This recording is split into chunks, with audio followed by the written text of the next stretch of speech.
Behind the delivery trucks that keep your life stocked, thousands of employees at BP go to work every day. People bringing a new offshore production platform online. People making our refineries capable of more, like making renewable diesel from agricultural waste. People trading and shipping fuels to our customers. And people helping truckers fill up and get maintenance at our convenient locations. They're part of almost 300,000 jobs BP supports across the country. Learn more at bp.com/investing in America.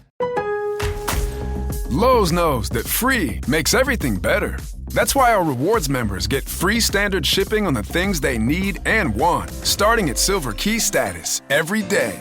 Savings for rewards members add up fast, so why wait? Join for free today. Lowe's, we help, you save. Not available in Alaska and Hawaii. Exclusions and more terms apply. Loyalty program subject to terms and conditions. Details at lowes.com/shipping terms. Subject to change.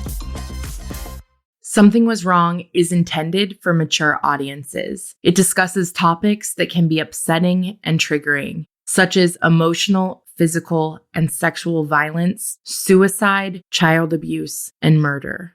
Content warnings for each episode are at the top of episode notes. And confidential and free resources for survivors can be found linked in our episode notes, as well as on our website, somethingwaswrong.com/resources. Some survivor names have been changed for anonymity purposes. Testimony shared by guests on the show is their own and does not necessarily reflect the views of myself, Something Was Wrong, Broken Cycle Media, or Wondery. The podcast and any linked materials should not be construed as medical advice, nor is any of the information a substitute for professional medical expertise or treatment. Thank you so much for listening. You think you know me, you don't know me well. At all, at all.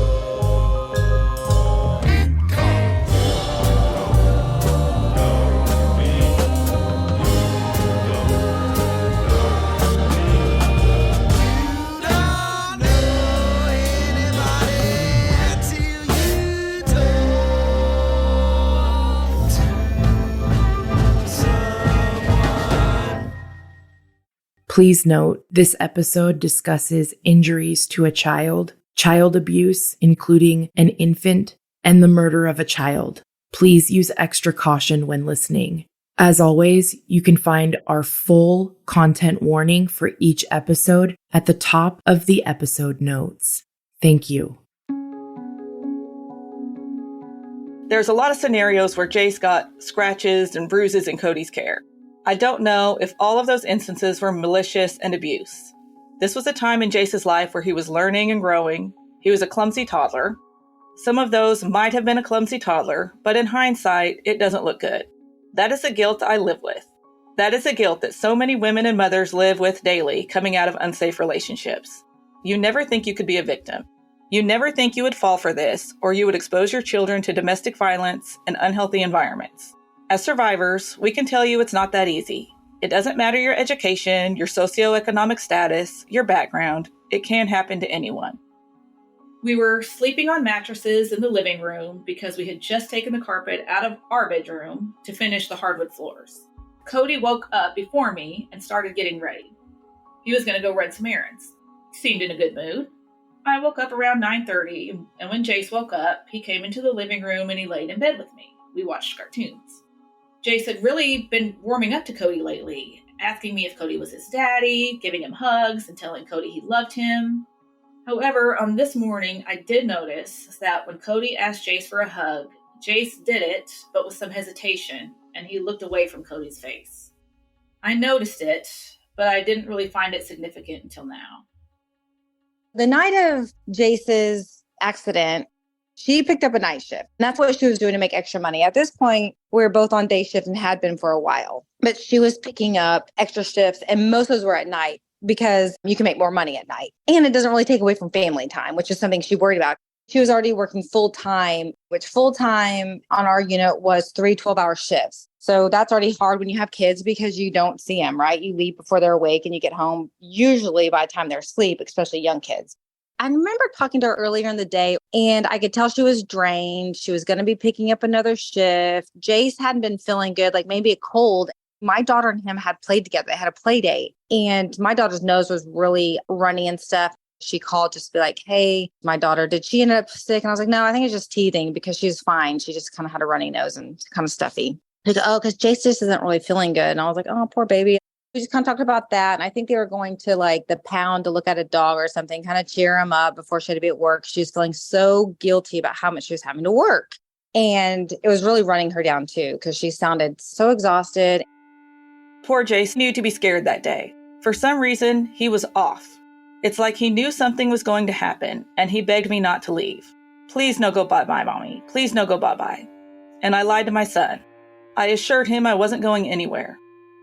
I had gone to actually a children's mental health conference and spent 3 days out of town, and I was really tired, but a couple of my friends were coming over to hang out. And then for some reason, Leslie and Cody and Jace were all over here too. Leslie and Cody left and Jace stayed here and my friends were here. You know, we were all just hanging out. We ate dinner. So this night I'd gotten back from this conference. Leslie had to work overnight. She had asked me if I would keep Jace. I'm trying to set boundaries. I'm trying to make her live with her choices. And I said, no, I'm not going to keep him overnight. You need to come get him before you go to work. One of the hardest parts for me to remember is that Jace kept asking if he could stay and kept begging. Like at one point he even said, you know, in his cute little 3-year-old way, I'm tired. I'm going to go to bed now. And like went into my bedroom and laid down on my bed. It's almost like he knew something bad was going to happen. He didn't want to go home with Leslie and Cody. He wanted to stay at my house. I just kept saying no. It's hard to bring that memory up because every time I think about it, it's just such regret that I didn't just let him stay. Next thing that happens, they leave and my sister had to go to work. And so Jace was going to be with Cody that night. Cody had said to me and to investigators that Jace fell out of the bed a couple times, so he wound up putting Jace in bed with him. Cody got up to use the bathroom, and when he came back to bed, he found Jace with his eyes rolled back and barely breathing. He told the paramedics Jace fell out of his toddler bed, and that was the only explanation he gave. A toddler bed that's 16 inches off the ground, and now he's not breathing? Jace was lying on his back and posturing, which is usually indicative of a pretty significant head or spinal injury. And by posturing, he means his arms were turned out at his sides and they were stiff, and his neck was flexed backward. When they see that, they load up and go to the hospital immediately because there's nothing more they can do. Jace was not responsive to painful or verbal stimuli. Cody kept asking what was wrong, what could have caused this repeatedly. He was very worried. He was asking repeatedly because he knew he would have to have an explanation to give, and he was looking for them to give him one. During the 911 call, the dispatcher told him to put Jace flat on the ground and give him CPR. But when the paramedics arrived, Jace was on my bed. So did he even try to give him CPR? Cody also told the dispatcher he woke up and there was this weird fluid on him in the bed because Jace's feeding tube had come out of his stomach. That's the true story. He didn't have time to come up with another story until later. Whatever he did to Jace caused his body so much trauma that his feeding tube popped out of his stomach and his stomach contents were all over the bed and him. That's when Cody realized Jace wasn't breathing right and his eyes were rolled back. It was later he came up with a story. He got up to go to the bathroom and came back to find Jace like that. I really wish I would have been able to hear the 911 call before the trial, and I could have pointed this out, which would have been a key point they could have made in the case. No one else caught on to what he said about the fluid beating all over him and his feeding tube come out. He never mentioned any of this to investigators or me. I would never fathom something so horrific would happen in the middle of the night while my son is supposed to be asleep. I can only imagine when he woke up and realized I was gone, he was scared and crying. Did you really put him back in bed and comfort him? Did he wake up again and get even more upset? Would he not stop crying and you were fed up because he interrupted your precious video games? Did you try and put him in bed with you and he knew better? Did he scream and cry and now that's just too much? Did you throw him across the room? Did you pick him up and slam him down? What did you do? I'll never know. I get a call and I remember looking at the clock. I remember the exact moment. I remember every detail of this part. I get a phone call at 2 a.m. and it's my mom saying something is wrong. Jace something is wrong with his brain or he's had a head injury. We don't know yet what's happened. He's at the emergency room in St. Francis, and we need to all go there right now. My mom and my aunt were coming to pick me up on their way. And I remember just sitting on my bed and thinking, because Jace had so many medical problems before that, wondering like, oh no, did something go wrong with all of his medical issues? And I just remember sitting on my bed and I just said, I don't know what's happening, but I know every moment with him is a gift. And then we get to the hospital. Cody said that he'd fallen off the bed. And I remember thinking right then, he better not have done something to Jace. They called my husband. We were in Florida at the time. We didn't have any details, but of course it was horrible one way or the other. It was a 22, 23-hour drive back, and we just packed up and hopped in the car and came straight back. And of course, praying on the way back and hoping for the best. I don't remember how much we talked to the family on the way back or anything, but we just couldn't get back fast enough. To the best of my recollection, we went straight to the hospital. Our typical MO is that one or the other of us was probably going to always be at the hospital or at home helping take care of someone else or running errands or whatever. Most, if not all, of the family was camped out there the entire time. Cody had the nerve to show his face at the hospital at least once. It was like, excuse me, but you're not welcome here. You know, what are you doing here? I instantly suspected that he had done something because I can't imagine a child that age self-destructing in any way, no matter what kind of little predicament they get themselves into. I couldn't imagine an injury so horrific that a child could do that to himself, even if he fell off a kitchen counter or something, you know. We're all sitting around waiting and waiting. Eventually, they move us to the main waiting room of the hospital.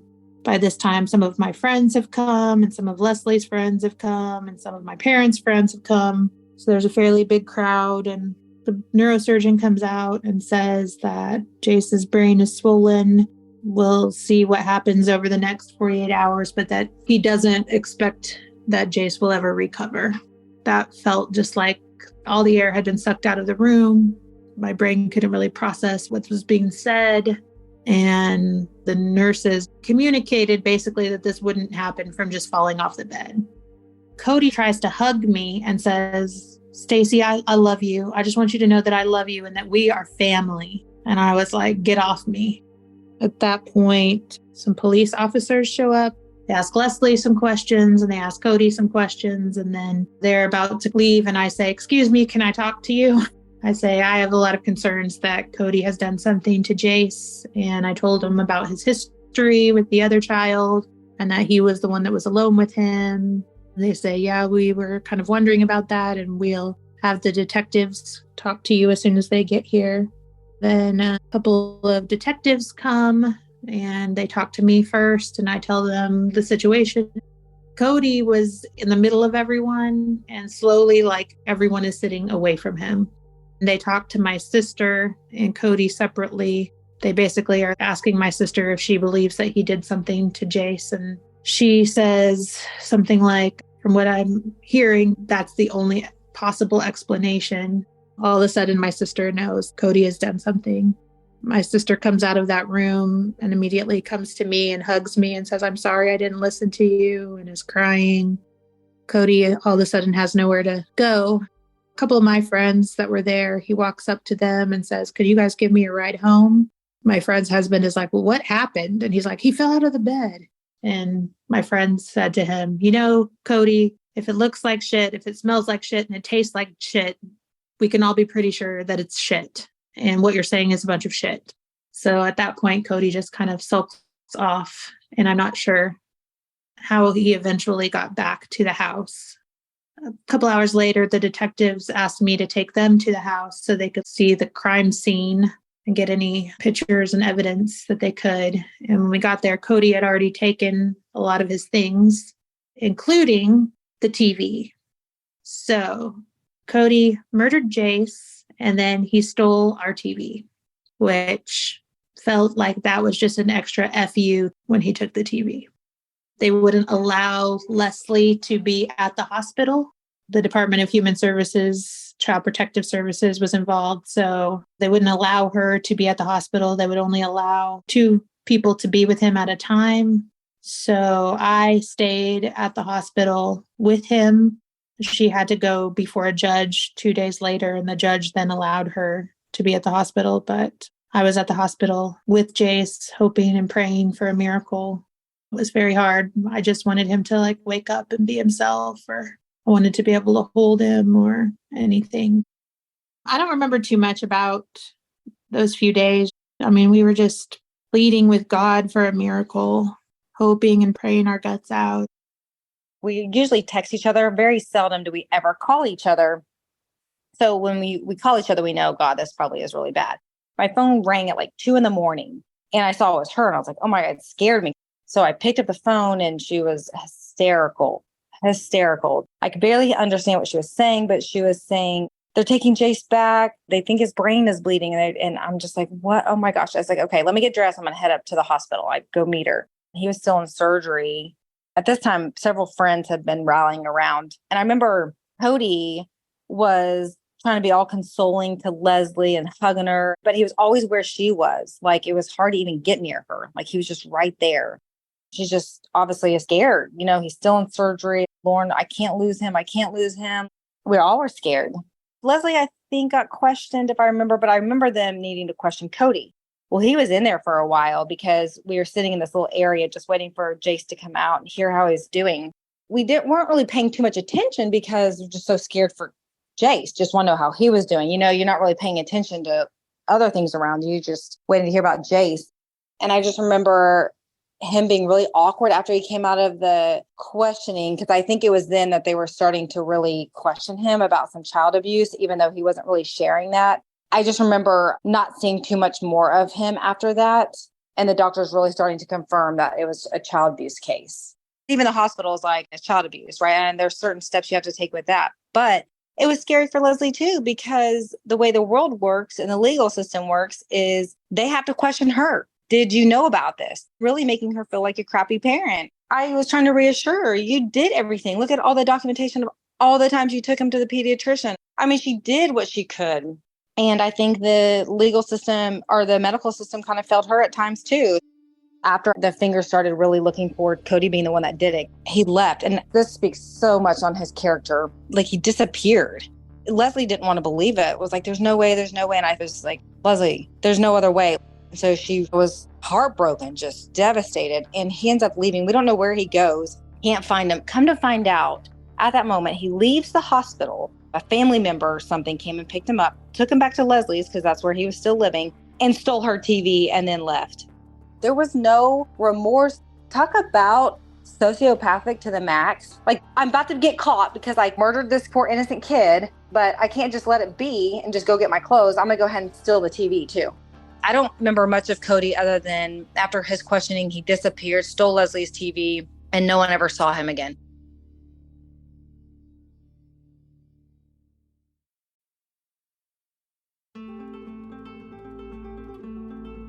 My name is Kathy Still. I am a police officer with the Tulsa Police Department, but in 2010, I was a detective with our Child Crisis Unit. I am no longer in that unit. I'm back on patrol now, but the Child Crisis Unit, I believe, is the most important detective unit in our department because they investigate all crimes involving children. So any child under the age of 18 that was injured, neglected, exposed to drugs by their parents or caregivers, as well as investigating sexual assaults of all children under the age of 14. Today is actually the beginning of my 30th year on the police department. I started the academy 30 years ago today, and I spent 8.5 years in child crisis, which was amazing. I loved every second of that job, but it was also very emotionally draining. It was very difficult for me, especially at that time in my life. My children were between the ages of 5 and 16. A lot of times I would be involved with cases with children the same age as my children. It kind of wore on me for a while, to the point it started affecting, according to my family, my personal well-being. It's one of those jobs you can't do for a real, real long time. I never dreamed I would still be here after 30 years. To be a female in law enforcement has always been something that I've taken great pride in. when I was in college and decided that was the career path I wanted to take, and told my family. They were shocked, to say the least. Some were a little down-putting and not wanting me to do it, but I really put my whole entire heart and soul into this job. And because of it, I got married, had kids, and all these wonderful things came out of it. But there's also a downside to it. It can be all consuming sometimes, and you definitely have to keep one foot in normal life and not get both feet into all law enforcement. My experiences here in my 30 years have been favorable for sure. Now that I've been on so long, I feel like people actually listen to me sometimes. I may not be the one out running and chasing people like I used to, but when it comes to doing great detailed investigations and the things that are required to get convictions for people that commit crimes, I feel like I excel at that, and definitely learned a lot in my 8.5 years when I was in child crisis, because it is a very detail-oriented, very specific investigation. But as a woman, it's still difficult at times. Obviously, there's issues that come up. We may be discriminated against or looked over or looked past sometimes because we're women. But I feel, at least here in Tulsa, and for most of my career, that hasn't been an incredibly bad issue. I think we, right now, women on our department, we have a little over 800 police officers, and there's 120 of us that are female. So that's less than 20%. But I feel like they are actively recruiting and trying to get more women involved because, to be honest, law enforcement couldn't function without women. I was in the unit 8.5 years, and I think Jace's case was probably one of maybe 10 homicides that I worked. My 8.5 years there, I only investigated, and this isn't exact numbers, but it was between 300 and 350 cases. Now, that's all cases: physical abuse, sexual abuse, neglect. That's everything, every case that was assigned to me. And homicides themselves, in my time there, I guess that's probably averaged about one a year. One of the things on the sexual abuse cases that was hardest for me, when I went into this unit, I had 12 years on. So I thought I knew and had seen a lot. I'm in there listening to these young children, and they're trying to explain things that happen to them, but they really don't have the words for it. So they're explaining it and using words that they have learned or terms to explain things that one, they should never be explaining at that age. It always astounded me because when the suspects or the defense attorneys were trying to explain some of these actions, and when the child said whatever it was, trying to explain, say, some type of sexual act, whether it was just fondling or something, but they just didn't have those words because it wasn't anything they learned. And it's the same thing with people in society. If you haven't experienced it, or if you don't know somebody who has experienced something similar, you may not understand fully what's going on. And you just want to live in your happy little bubble and not understand or know all these things that are going on in this world. I became involved with Jace's case on the morning of June 13th, 2010, when patrol officers were assigned to one of our local hospitals after he showed up there with some injuries that were very concerning. I got called at like 6 o'clock in the morning on my weekend. The patrol officers did a really great job of gathering a lot of information for me. So they had kind of filled me in on the demographics of Jace's house and who he lived with and the people that were there already at the hospital and the type of injuries that he had as far as what they had seen themselves and then what the doctors were relaying to them. Jace, when he was brought to the hospital, he was alive. He actually was still in surgery, I think, when I had first gotten to the hospital or just coming out of surgery. They had done surgery on his brain to relieve some of the pressure and the bleeding. Well, when I got to the hospital, I had another one of my squad mates, Detective Rochelle Swanson, with me, who actually trained me when I went into the unit. My first impressions, before I even really met and sat down with anybody, was that I was just shocked at the amount of injuries on this child. I conducted my first initial interviews. I spoke that day with Stacy, Leslie, and Cody. It's a little different than sometimes you see on TV shows and even like homicide, different cases. Child crisis cases are a little bit different when you're dealing with kids. We typically will do the investigation and get everything that we need to get charges filed rather than just going out and making an arrest immediately. And that's really hard for people to understand sometimes because even if we know this is a person that committed this crime, we still have to get, A, B, C, D, E, and F finished before we can get to G and get the charges filed. It's a little different than some of the other units that I worked in. Every time I talked to them was an official investigation, even if I didn't read them their rights because they weren't under arrest. So anytime I'm talking to or interviewing parents, family members, anybody that's involved with the child, it's an official interview. If they're not under arrest, I don't have to Mirandize them and read them their rights, but I'm asking questions specific to the investigation so I can figure out what I need for that investigation for the district attorney's office to file charges. When I sat down, and I think I actually talked to Stacy first, Jace's aunt, she just had a ton of information, had said a lot of things that were really concerning to me, what I call like red flags about Cody and the fact that Cody hadn't really been involved in Jace's life, but for like, I think 4 months, maybe even less. I don't know exactly, but it was a short period of time before he had moved in. Stacey was explaining a lot of different injuries that he'd had over the course of those months that were kind of troubling for all of them, and that she had questioned a lot of these things. So already in my mind, before I'd even talked to Leslie and Cody, I was thinking, how did this lady, talking about Leslie, who's a NICU nurse and in the medical field, not realize that these injuries were suspicious? Was my first thought, to be honest. And then when I met Leslie, my gut was like, okay, I really don't think she's involved. It seems like she really was taking steps to try to figure out and get to the bottom of these injuries, but somehow he kind of fell through the cracks, honestly. I did interview her, like I said, at the hospital that morning. That was my first official interview with her. And I know I spoke with her during the course of my investigation repeatedly. Probably the hardest thing when I look back at this case is initially, after I saw Jace's injuries, obviously I knew he had been abused. At that time, I knew that there were really only the two people that were caring for him, Leslie and Cody, during the time period that the doctors were saying this is when this injury had to have occurred. So I had to place Jace in protective custody. So I basically had to kick Leslie out of the hospital and make her leave, which was really, as a mom, for me, I can't even imagine being in her shoes. And she and I have talked about this later, because as upset as she was, she understood, she cooperated, she did everything that I asked her to, but I can't imagine being in her shoes, knowing her child may be dying, and then she can't even be there. So that was a very difficult part for me. But I never actually brought her to the main police station and interviewed her, but we did speak, like I said, at the hospital and on the phone. We met in person during the course of my investigation several times. And then when I met Cody, my instant first impression of him was that he was saying all the right words, like he was expressing concern and sadness and offering to help, but I didn't get the feeling that he truly meant that.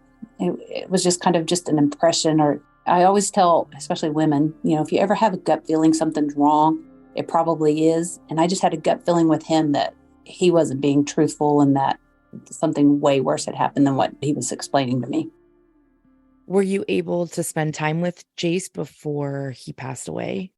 Yes, at the hospital. That first morning that he was there on the 13th, I met with him and the doctors and the nurses that were treating him then. And I know over the course of the next 2 or 3 days before they had done a bunch of tests, determined there was no brain activity, and the family had decided to take him off life support.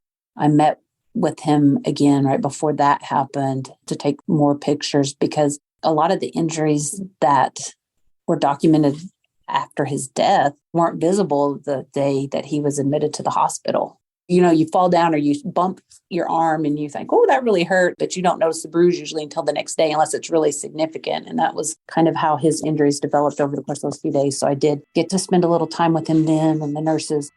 Once Cody moved in with Leslie, there were several times other family members had noticed unusual injuries on Jace, and I thought they were somewhat suspicious. I know at least twice that Leslie took Jace, once to the hospital, once to the doctor, and he had bilateral bruises on his ears, which was probably the most astonishing part to me, because he had bruise on each ear, his left ear and his right ear. As a child, especially as a toddler, kids fall down, they get hurt. They get bumps on their forehead all the time, shins. I mean, that's just what they do. Those are kind of normal childhood injuries. But the family was feeling these injuries were suspicious. They took him to the doctor and they pretty much got dismissed. And if you're a mom or a dad or a family member of a child that you see injuries that your gut's telling you something's not right, and you take them to the doctor and they dismiss your concerns, you need to take them to someplace else. Because I feel like in Jace's case, if just one of those medical doctors during those 2 previous visits would have said something, Jace may still be alive today. And not that I'm blaming them, but I feel like the people that were speaking the loudest for him weren't really being heard at that time with their concerns. And I really believe something could have maybe changed the outcome of this case if somebody would have just listened to them. He ended up getting murdered before anybody really listened.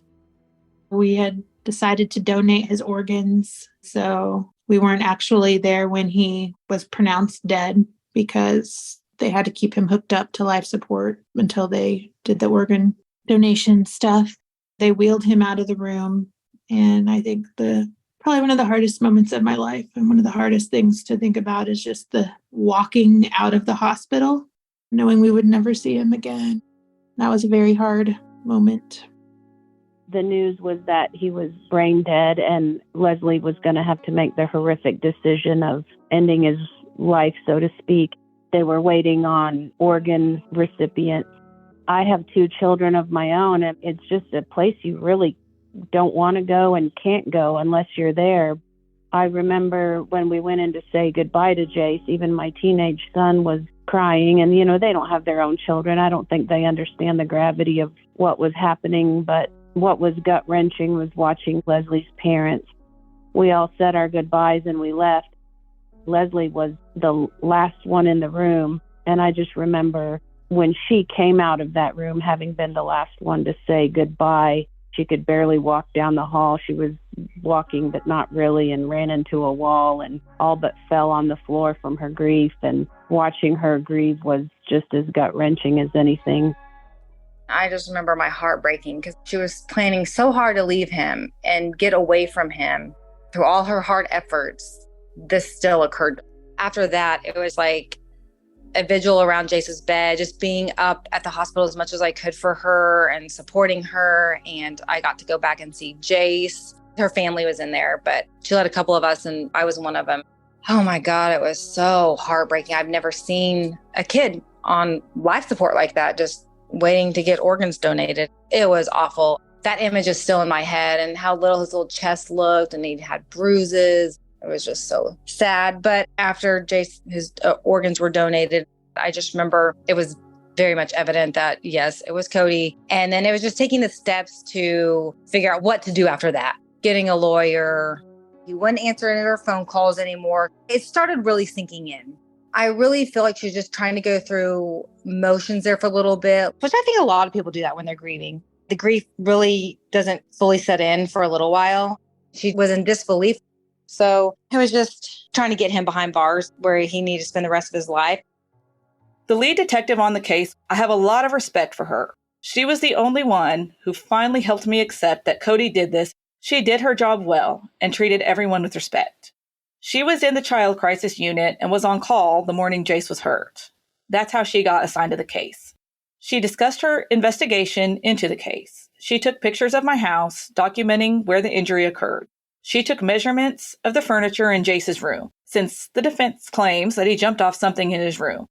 Jace's official cause of death was homicide by blunt force trauma to the head. He was either hit by something on the head or his head slammed against something. Due to the severity of the injury, he would have lost consciousness almost immediately. It was akin to an injury you would get in like a high-velocity car crash. People who fall out of 2-story buildings don't even have this severe of an injury. He did not just fall out of bed. And then it hit me like a bolt of lightning. It is all my fault. The reason no one expected any of this to be child abuse is because all of these medical professionals trusted me. They knew what I had done for him. They knew how I'd taken such good care of Jace, and now he was thriving. They knew how much my family took part in raising him. They would never think that I would be involved with someone who was abusing Jace. They knew I would never stand for that. I was better than that. But it is my fault. I let this man in my home. I let him control me. I left him alone with my son one too many times, and now he's dead because of me. I was his parent. It was my responsibility to protect him, and I failed. I had to let myself walk through this guilt and really sit with it and process it. I had to finally admit this to myself so I could start dealing with the guilt instead of pushing it to a dark corner of my mind where I promised myself I would deal with it one day. And then I had to talk to people. I had to sit with it. I had to hear people remind me that I'm not the bad guy here. Certainly, I should have used better judgment, but I didn't kill Jace. Cody did. He controlled, he manipulated, he abused, he murdered. I will always feel this guilt, but I now know how to let myself feel it, work through it, and go on living. The pain and grief of losing a child is like no other. I wouldn't wish it upon anyone. Before his arrest, they had tried to get Cody to speak with the detectives again, but he was not being cooperative. During the drive to the police station, he asked about Jace's injuries. He asked if there would have been bruises, and continued to claim he was innocent and he loved Jace. My sister and I went into the police station. It's called the Children's Justice Center here, where they have multidisciplinary team, including police. They wanted my sister to try to call Cody to try to get him to say that he did it, which was funny. They couldn't find the recording device to do it with or something. So I was like, well, why don't we just put him on speakerphone and I'll record it with my phone? And they were like, okay, great. It was like the least movie police sting operation in the world. It was not high tech. He didn't answer the phone and he did text her and say, what did you want? Eventually they arrested him. Fortunately, it doesn't take months, or at least in this particular case, it didn't. Here in Tulsa, on our kid cases, we operate under a district attorney's task force. So we have a facility on the OU campus here in Tulsa that houses all parties that are involved in investigations with children.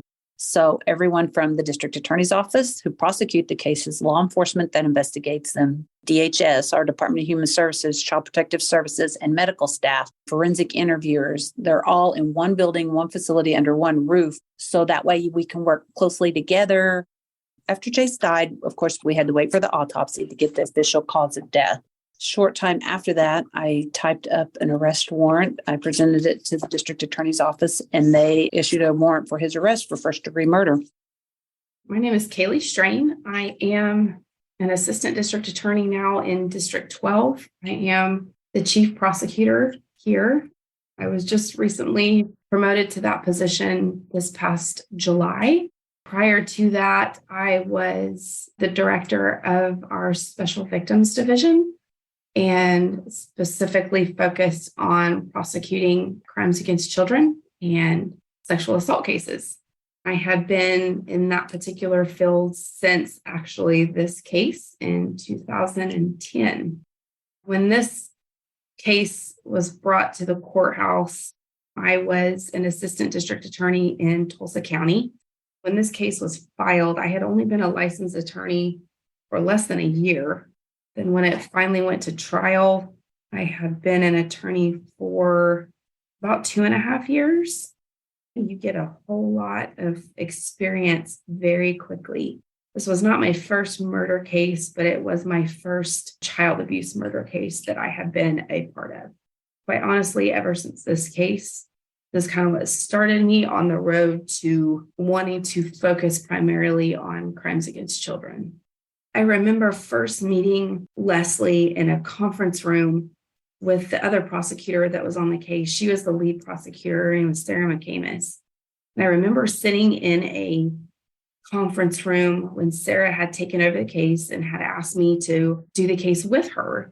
I just remember my heart breaking for her because she had done so much for Jace, from taking care of him in the NICU and then working so hard to be his foster mom and then becoming his adopted mother and then just losing him in such a tragic way and at such a young age. I just remember looking at Leslie and just wanting to hug her.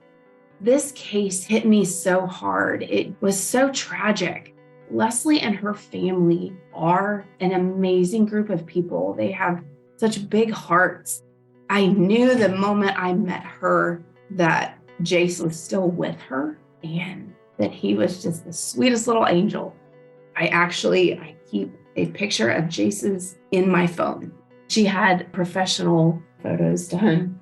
I was looking at it before I came in here. He's in this sweet little striped shirt, those big, beautiful eyes that were filled with happiness and joy. His little teeth stuck out the front of that smile. He looked so loved and he looked so happy. She would tell us stories about how he was such a fighter and he had to overcome so much and he looked so loved. And that's what I remember. I'd been in touch with Cody a little bit after he had finally moved out of Leslie's house. So I knew where he had moved to, like he was staying in Stillwater with some family. And once the warrant was issued, I had our fugitive warrant squad contact, I believe it was Payne County, and they actually went and arrested him on June 23rd. So 10 days after Jace was admitted to the hospital with these horrific injuries that he ultimately succumbed to, I think on the 16th, Cody was in jail. Well, we went to Payne County and brought him back to Tulsa.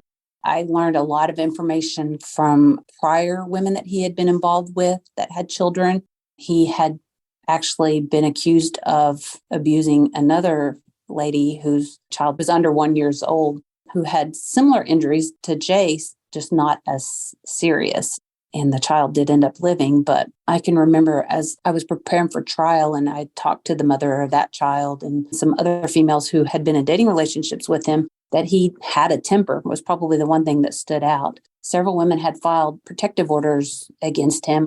In other states, it may be called a restraining order or an order of protection. If somebody's been violent towards you or threatened you, you can go get an order from the court to keep them away from you. And there had been, I think, at least 3, maybe even 4 women that had filed protective orders against him. So that was very, very concerning for me because to me, that showed a pattern of behavior with him. I was able to get the police reports and the BHS reports. That's our Child Protective Services here in Oklahoma. I saw pictures of that child's injuries, and I could literally do side by side the injuries to that little girl and Jace's injuries, and they were in the same place, the same patterns. To me, that just solidified to me that Cody Sartin was definitely the one who murdered Jace.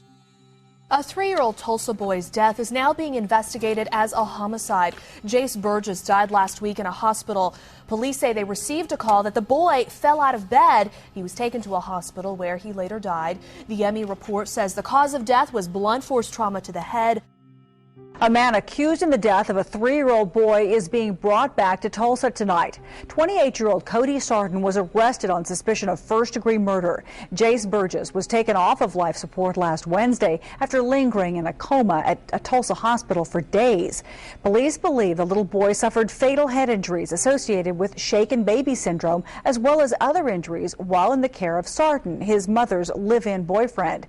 The suspect was arrested at a home near Stillwater this afternoon.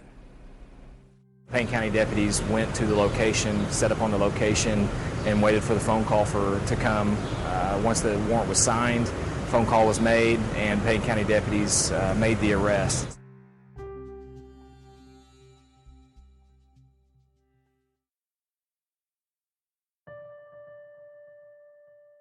I maintained contact with his sister. Of course, he told his family he was innocent and he didn't know what happened.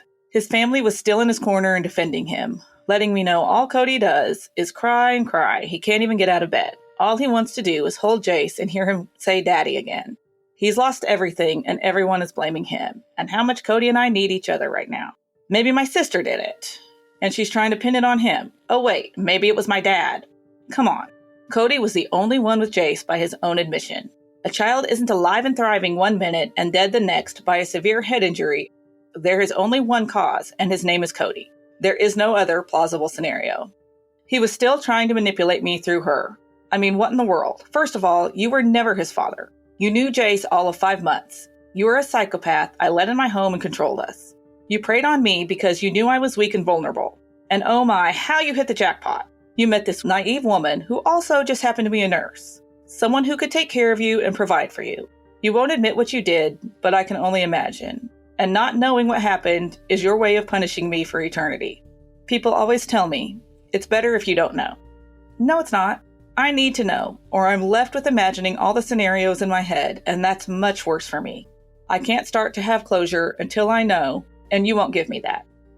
Of course, there were news stories regarding Jace's death and then Cody's arrest. I entered a whole nother new world, the world of online trolls.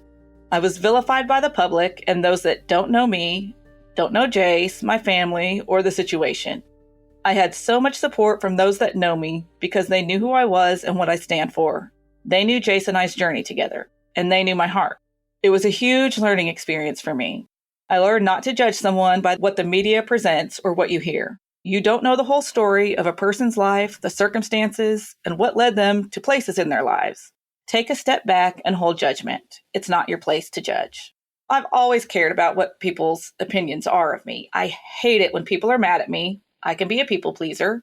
This was really hard on my psyche. People wished me dead, wished me arrested, called me a failure, a horrible mother, etc. They would post in news forums that they were going to come to the trial and protest about me. Someone posted a private message that I sent to friends on Facebook about what had happened, meaning someone I trusted and considered a friend shared this message with someone and they posted it. I didn't know who it was, but knowing one of my so-called friends did this was so hurtful. Cody's family would join these forums and tell stories they heard from Cody in jail. Ridiculous stories. His family wouldn't let us grieve. It was like a car wreck I couldn't stop looking at. I would tell myself to stop reading these things and then get right back on and look. Eventually, I stopped and got in a better headspace. After Jace died, I couldn't go back to my house, so I wound up moving in with my sister for a while. Packing up Jace's room was one of the hardest things I've ever had to do. My poor sister was grieving and dealing with guilt as well. One of the hardest parts was waking up every morning, and just for that little bit, there's like that one moment when you wake up that you don't remember that everything is awful or that you're living a nightmare. And having that one moment of everything okay, and then remembering the next moment that everything is a nightmare was very difficult every day.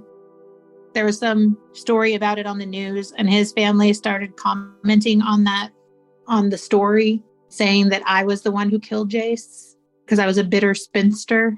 They also said that I was in a vampire cult, which I think is because I was into Twilight at the time. One thing I did to help with the grief is I took Jace's clothes and made quilts out of them for my family. And so whenever it was like unbearable, I would just go in my room and start working on the quilts.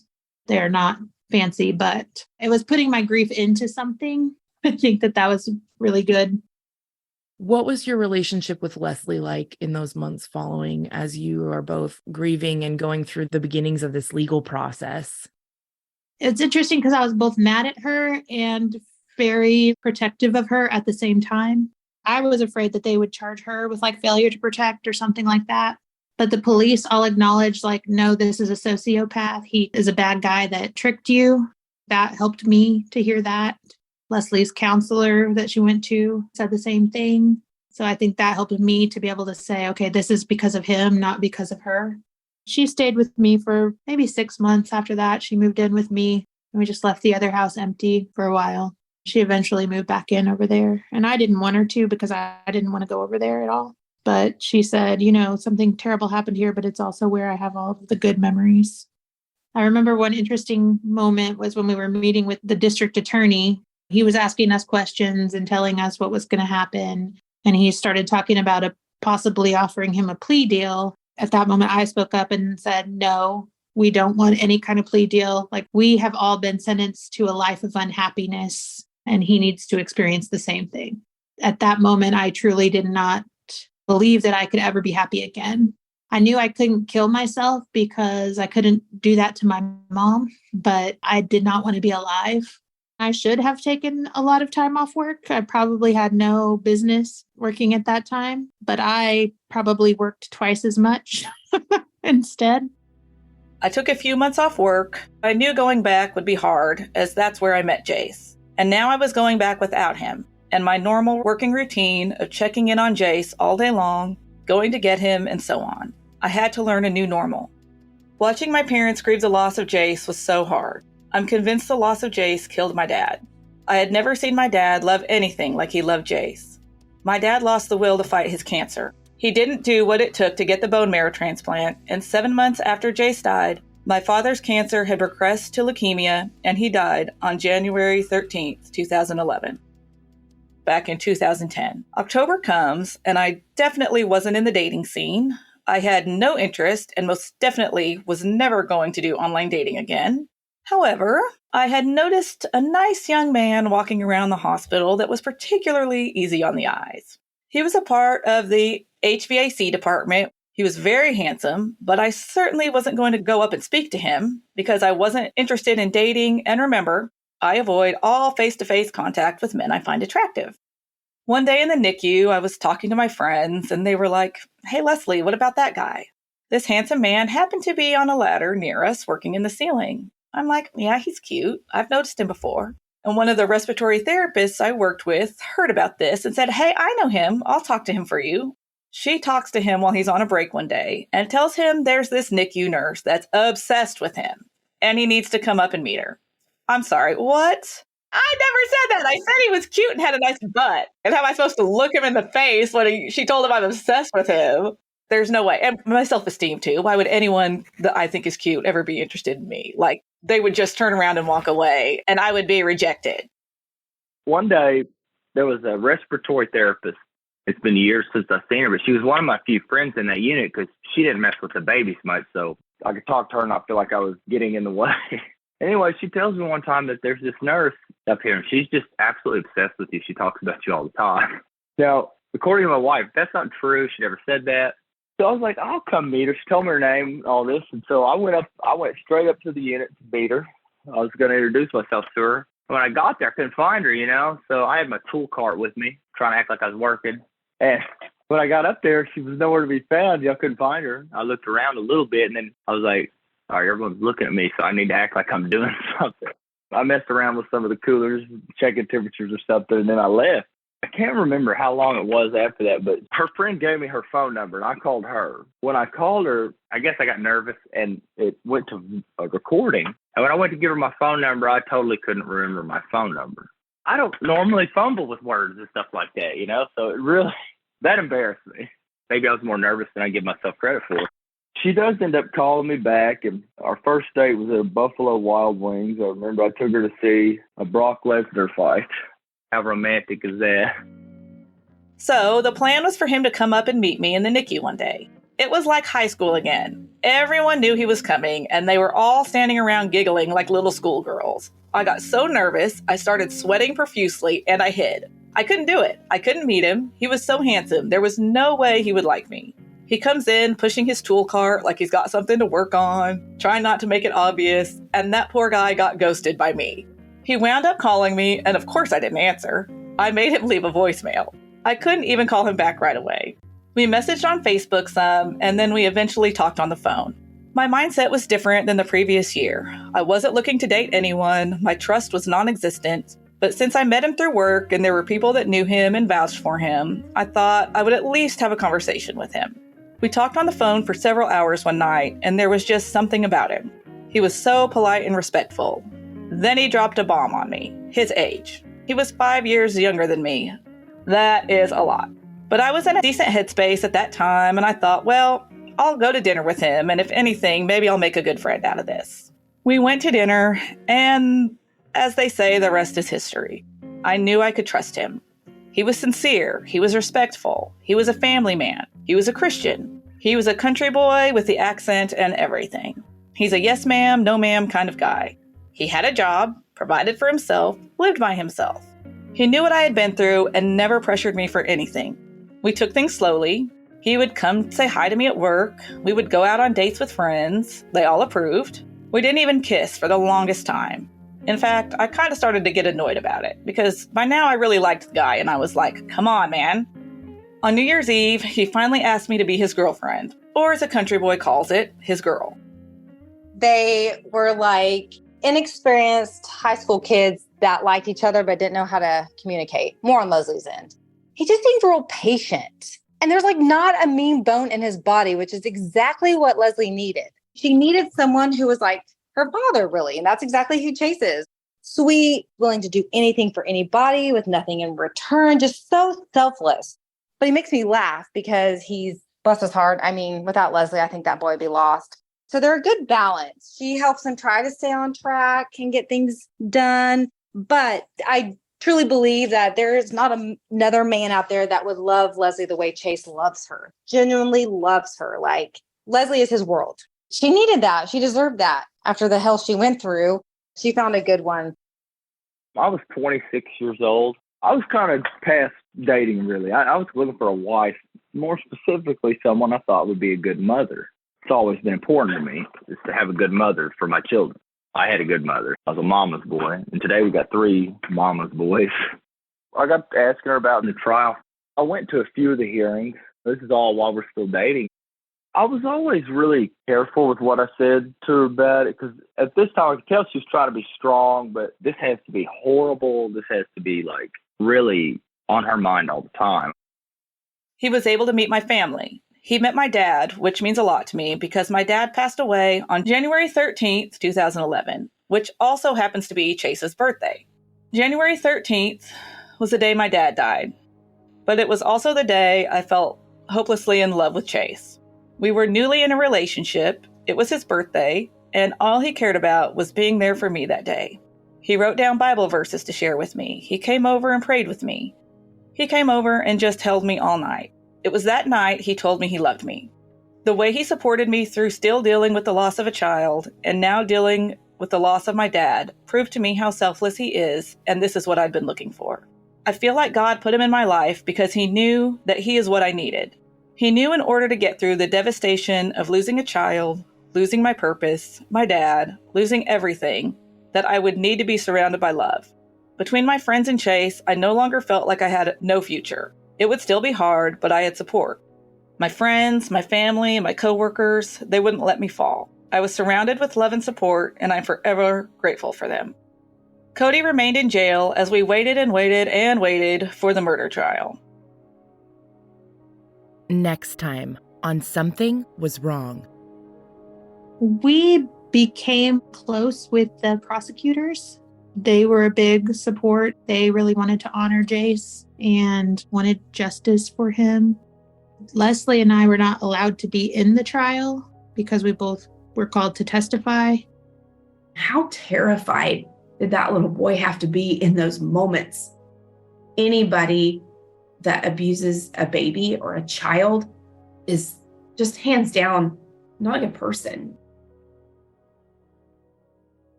For information about how and where to file a report of suspected child abuse or neglect, call the Child Help National Child Abuse Hotline. Child Help can be reached 7 days a week, 24 hours a day, at its toll-free number, 1-800-4A-CHILD. That is 1-800-422-4453. Thank you so much for listening. Until next time, stay safe, friends. Something Was Wrong is a Broken Cycle Media production, created and hosted by me, Tiffany Reese. If you'd like to support the show further, you can share episodes with your loved ones, leave a positive review, or follow Something Was Wrong on Instagram at Something Was Wrong Podcast. Our theme song was composed by Glad Rags. Check out their album, Wonder Under. Thank you so much.